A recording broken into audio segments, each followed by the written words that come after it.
Okay, so we're playing Everlasting Summer. It's a free game on Steam, and from what I've gathered, it's a dating simulator? All I really know is that there's a Miku Hatsune look-alike in it. So let's start a new game. I was having that dream once again. That dream. Same thing every night. But it's all forgotten in the morning as usual. Maybe it's for the best. Only a glimpse of memory will remain, of gates half open as if inviting me somewhere, with 2 frozen stone pioneers standing close by. And also that strange girl who keeps asking me,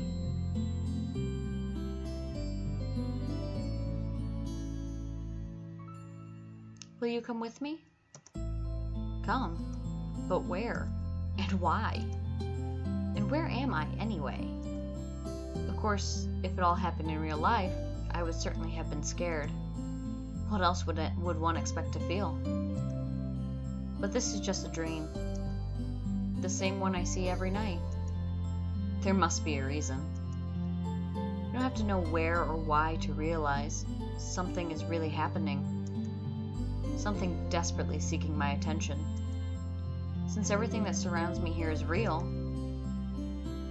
as things in my own flat, I could open the gates and hear the hinges creak, brush the crumbling rust away with my hand, inhale the fresh, cool air and shiver from the cold. I could do that.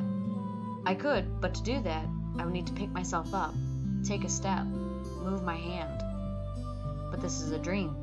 I understand that, but what of it? What does my understanding change? Because here, it's just like on the other side of the cracked screen of an old TV, which struggles to fight against static noise and strives to show its audience everything without missing a single detail.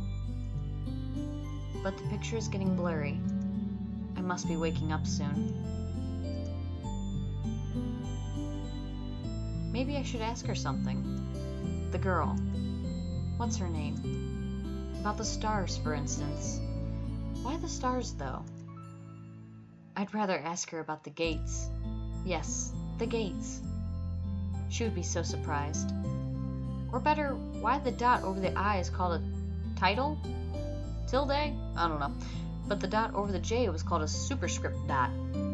It's a very good question. Nice letters. As if they don't exist anymore. Still, what do letters, gates, and stars have to do with this place? Because even if I'm having this dream every night, which will be forgotten soon anyway, I've got to look for the answers here and now. And there, if you look carefully, you can see the Magellanic clouds? Yeah, sure. As if I'd ended up in the southern hemisphere.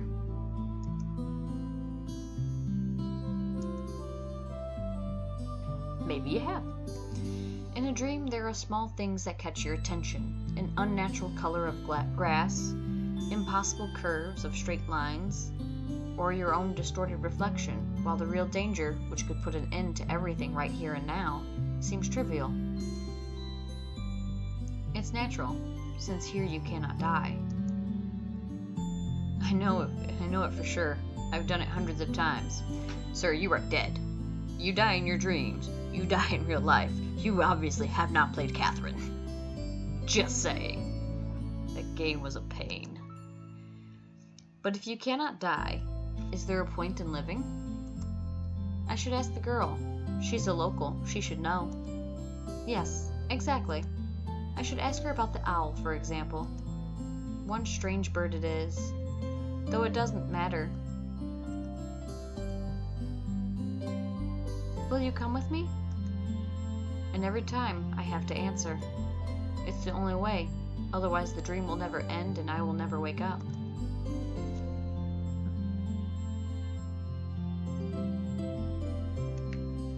Why not? Every time it's hard to decide on the answer. Where am I? What am I doing here? Who is she?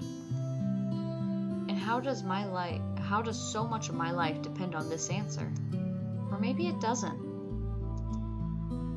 it's just a dream after all. Just a dream.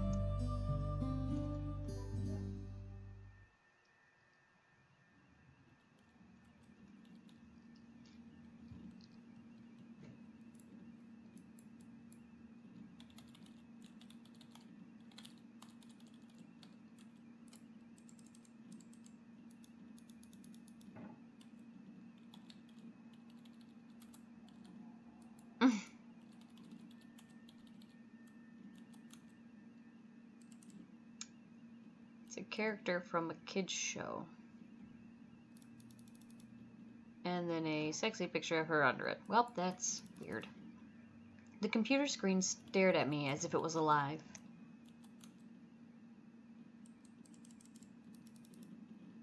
Sometimes it really did seem to me that it was conscious of itself, had its own thoughts and wishes, ambitions, that it had feelings, could love and suffer. As if in our relationship, the screen wasn't an instrument. It was me who was a lifeless piece of plastic and textile. There's some truth in that, probably because the computer provides 90% of my communication with the outside world. Anonymous image boards, some chats from time to time, rarely ICQ or Jabber, and forums even more rarely.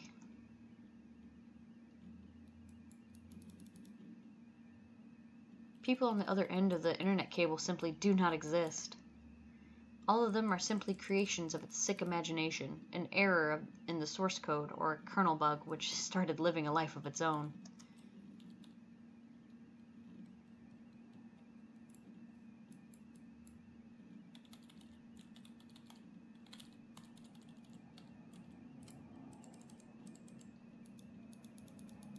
I feel like I'm in a horror game. If one looked at my existence from the outside, such thoughts would seem crazy, and a psychologist would surely give me a bunch of sophisticated diagnoses and maybe write me a doctor's referral to the loony bin. Why not? They're fun places to go. I think. Never actually been in one. Not a real one. But a haunted house one. That was fun.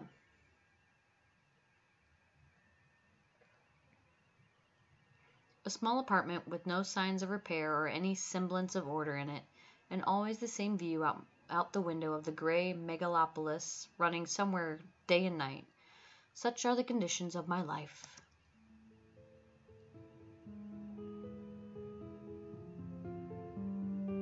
Well, of course it didn't all start like this. I was born, went to school, and finished it, like all the others. I was accepted at a university where I spent a year and a half trailing behind and struggling. I drifted through several jobs. Sometimes it was working out quite well, sometimes I was even getting decent money for it. But it all felt like it was not mine, as if taken from another man's biography. I wasn't living life to its fullest. I was looping over and over in monotonous circles, like in the movie Groundhog Day. It's just that I had no choice in how to spend my day, and every day repeated itself. The same vicious spiral. A spiral of emptiness, misery, and despair.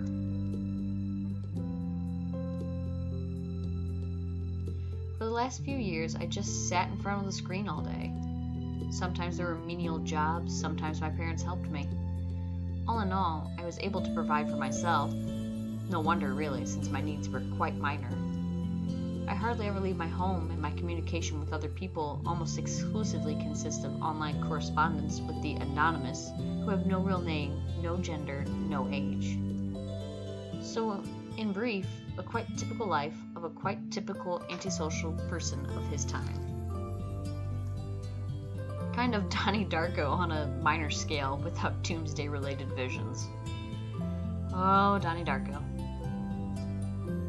Maybe some highly respected author will write a novel about me, and it will become a contemporary classic of modern literature. Or I will write one myself. However, what's the point of fooling myself? I tried many times, but I couldn't even come up with a simple short story. I tried to learn many other things as well. Not gifted enough to draw. Programming, got bored. Foreign languages, takes too much time. The only thing I loved doing was reading, but but still, I never would call myself a scholar. Perhaps I was an ace at watching anime and a grandmaster of lame internet jokes. Story of my life. If I were to get paid for it, I would probably be a happier person, and a richer person too, but I doubt it would fill the hole inside me.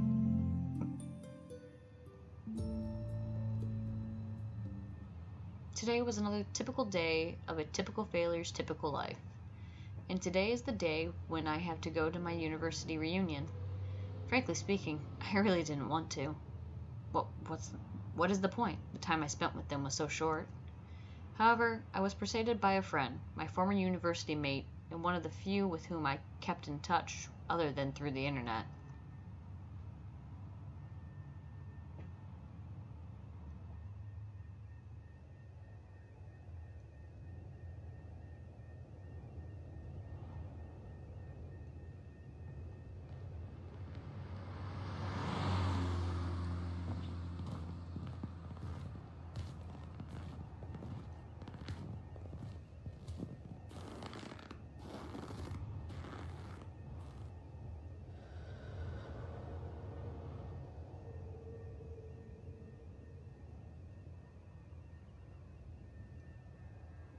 A frosty evening. Bus stop, waiting. I never liked winter, though hot summer is not my season either.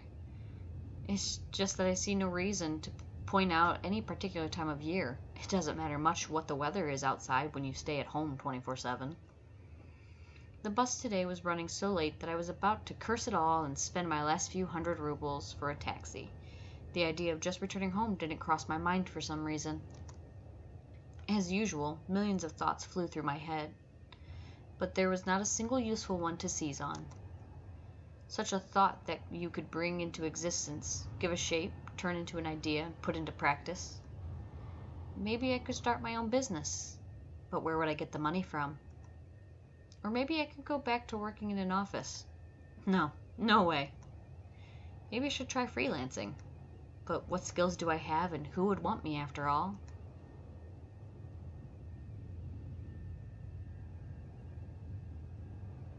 Suddenly I remember my childhood, or rather my teen years, the time when I was 15, 17 years old. Why exactly those years? No idea.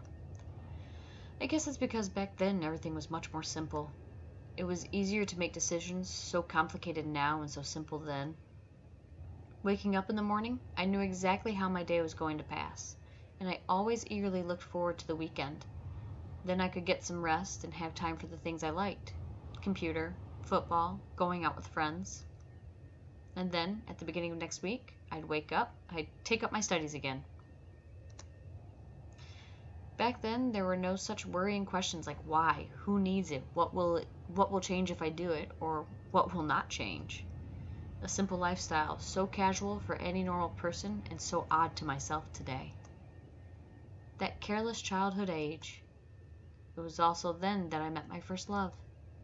Her appearance and personality have vanished from my memory. Only her name remains, like a brief line from a social networking profile, along with the feelings which overwhelmed me when I was with her. Affection, tenderness, the desire to care for her and to protect her. Sadly, it didn't last long. Today I can hardly imagine something like that happening. I would probably like to meet a girl, but I don't know how to start a conversation, what on earth to discuss, and how to attract her. Well, I haven't met any suitable girls for a long time, but where could I meet one anyway? Well, you're on the right path. You're at a bus stop. It's a start. It's outside your house. Somewhere in the world. The sound of an engine brought me back to reality. A bus pulled over. There was something abnormal about it, I thought. Then again, it doesn't matter. Only the 410 runs this route. Route, potato, salad.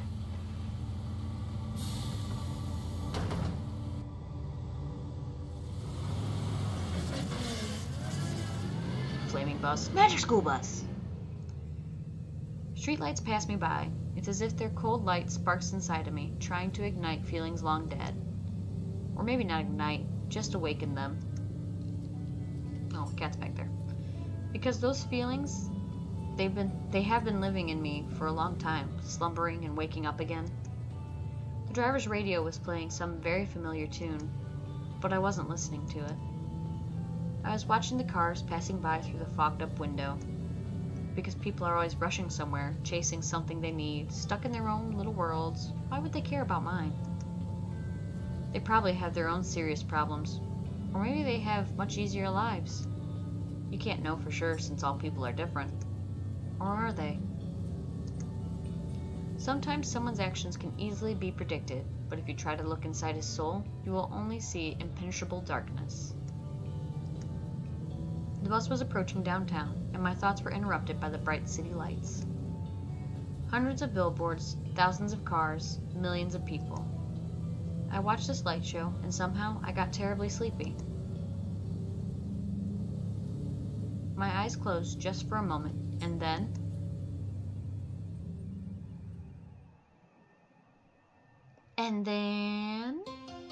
Oh, we have an intro.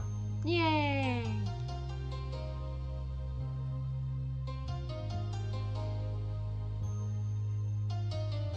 Oh, that billboard changed.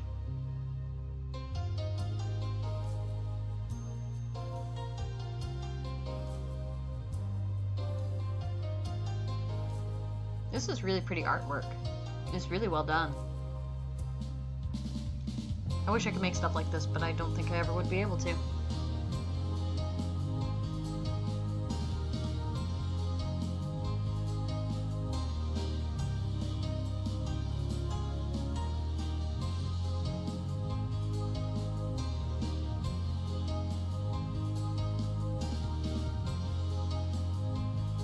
Apparently we're going to camp.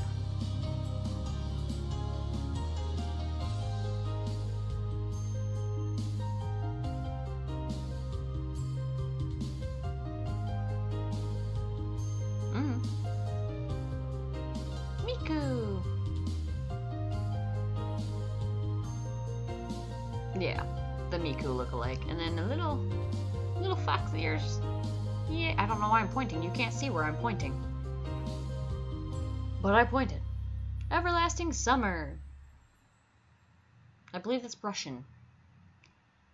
And I'm going to have to call it there because I am out of time for today. But thanks for joining me, and I will see you guys again soon.